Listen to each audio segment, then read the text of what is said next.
In this session, we will have a discussion on the cost of production report or the preparation of cost of production report when there is only one department in an organization. We have two types of structures in an organization. Number one is non-departmentalized structure, and number two is departmentalized structure. When there is a non-departmentalized structure, mean there is only one department, which is the whole factory, then the cost of production report is prepared in this process. First of all, we accumulate cost which is charged to that one department or that factory. We accumulate materials, we accumulate labor cost, we accumulate factory overhead cost, we apply factory overhead cost, and on the other side we calculate actual factory overhead cost. Then at the second stage, we calculate what number of units are produced in this period in a particular department or a factory, and we convert the partially completed units into an estimated completed units, which is called equivalent production units, which I have already explained to you, and you may consult my videos on calculation of equivalent production units. So when we calculate equivalent production units, and at the third stage we compute per unit cost in a particular period of that department or that factory, because there is only one department, which is the factory. So we will compute per unit cost of the production in that factory or in that particular period. That might be January, February, March, whichever it is. So at the first stage, we accumulate the cost, material, labor, FH, and the total cost we will get. Then we will compute the equivalent production, because we have some completed units and have some incompleted units, and we convert that incompleted units into completed units. Then we will use these two figures to compute per unit cost. And then at the last stage, we will reconcile those costs which have calculated on the first stage. We had cost of material, labor, FH.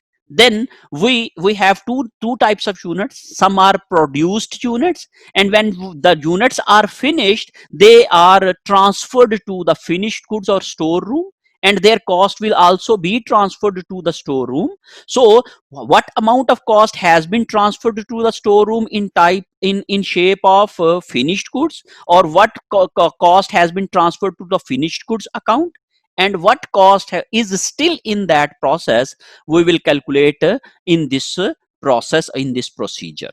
So if only one department is there in a factory, we will calculate, or we will repeat, or we will use this procedure. This is the procedure in process costing system. We will use this procedure in that particular department, and this procedure will be used only once, because there is only one department, and we will use this procedure in only one time.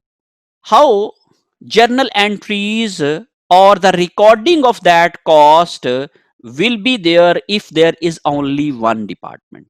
If we have only one department in the organization, and you must say, if we don't have a departmental structure in a company, then we will have a recording of costs in this way. To record direct materials and direct labor to the production, we charge materials and labor to the production and use work in process account. Because here is only one department, or you must say there is a non-departmentalized structure of the company, so we will use only one work in process account or a one control work in process account, and there would be no departmental accounts, and we will debit work in process account and materials account will be credited. For the recording of labor cost, we will charge labor to the work in process account, and because we are using only one work in process account, so that account will be debited and payroll account will be credited. These are the same entries which we use in job order costing. We create work in process job wise account. Here we have a work in process department wise account, because here we don't have any department, so we will use only one work in process account. So work in process account is debit and materials credit, and work in process account is debit and payroll is credit. So these are for the direct materials and direct labor cost entries. Third cost is factory overhead account. Factory overhead is applied to production. When we apply factory overhead, we debited work in process account and we credit factory overhead account. We may use two factory overhead accounts. Number one is factory overhead applied account, and number two is factory overhead control account. Here we have taken the logic of only one account, that is factory overhead account. When we use only one account, we will credit the account factory overhead when we apply FOH. When we apply factory overhead to the production, we credit factory overhead account. And when we record actual factory overheads, we will debit that factory overhead account. It means we are using only one factory overhead account. We are not using multiple factory overhead accounts like we have discussed in our FOH topic. For understanding of multiple factory overhead accounts and understanding of the complete topic of the factory overhead, how factory overhead is applied, how factory overhead is actual factory overhead are calculated, and how under and over applied factory overhead are calculated and disposed of, you may consult my those videos and have the understanding of the complete understanding of the factory overhead topic. So when we apply factory overhead to the production, so work in process account debit, because here we don't have departmentalized structure, so we will use only one work in process account, and factory overhead account will be credited for factory overhead applied. And for the actual factory overhead recording, FOH account is debited, that factory overhead account is debited, and various accounts, that might be accumulated depreciation, that might be bills payable, that might be accounts payable, that might be cash, that might be any other expense, that might be credited, or insurance prepaid, insurance payable, anything, factory overhead account is debited, and various accounts of the factory expenses are credited. Look at this. Here factory overhead account is credited. When factory overhead account is credit, it means FOH applied. If we use two accounts approach, the first entry would be work in process debit, factory overhead applied credit, and then we close factory overhead applied account to factory overhead account, and we have skipped that step. When we use only one account, we need not to closing entry of factory overhead applied. So in this situation, we have only used one account. That's why we are not closing factory overhead applied account to factory overhead account. So we have only used factory overhead account, that is credited. When factory overhead account is credited, it means these are applied FOH. So these are applied FOH, and when factory overhead account is debited, these are actual FOH.